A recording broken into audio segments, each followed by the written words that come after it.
Hey guys, my name is Natalie McLaughlin and I'm here today to talk about the importance of video games. Let's start off by asking you guys, when was the last time you played a video game? Was it yesterday, today, 2 weeks ago, a year ago? When was it? Think about it. And what kind of game was it? Was it Super Mario? Was it Overwatch? Was it a newer game like Apex? Was it an older game like League of Legends? In the United States, according to the American Psychologist, in 2010, they found that 91% of children in the US play video games. And they took that study group from the ages of 2 to 17. They then narrowed it down even further to find out that 99% of boys and 94% of girls play video games between that same age group.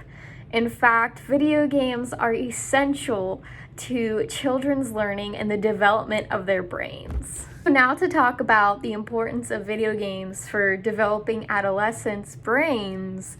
The PLoS one did a study actually on the positive association of video games with the left frontal cortical thickness.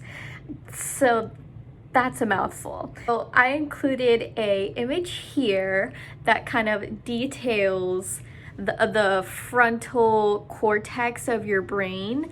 And so the image that's highlighted in purple, when you play video games, that area is being strengthened, and that's very important for decision making, your memory, and other general functions of your brain. So what that means is they found that the prefrontal cortex is prominently involved in manipulating decisions and finding relevant information in your brain while you're playing the video game. So as children were playing more video games, they were able to build those muscles faster and better. And so this research showed that there was a positive correlation between the thickness and the awareness, I guess you could say, of the adolescent brain compared to those who did not play video games. Now, not only do video games affect your brain in one way, like the physical way, but also in the mental or health-related behavioral way. So, Baranowski did a study about playing video games in real life, and they studied how health-related behavior change has a direct correlation with video games.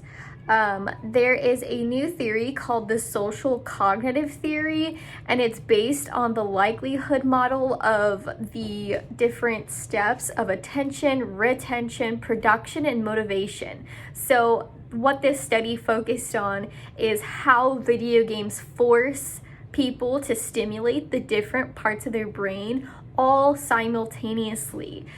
So by playing a video game, you're working your brain in different ways, and you're using like a social aspect. You're able to use your like critical thinking and your problem solving aspects of your brain and your personality all at one time.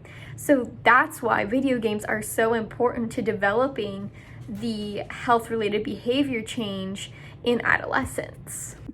One final point I would love to make is the positive experiences that people are able to gain by playing video games, which is primarily teamwork and team building. I mentioned other competitive games very briefly, but from my personal experience, I've found that I've gained a lot more confidence in my own voice, and also being a female gamer. Being able to speak up to my other teammates when I think that something works best, or making the right shot calling decisions. So I strongly believe that playing video games is one of the best ways to, online video games specifically, to gain your confidence, independence, and thought. For all these reasons, I especially think that every individual and children definitely should be playing video games from the age of 2 and using these tools, because that's what they are, to develop their brains and their speaking skills.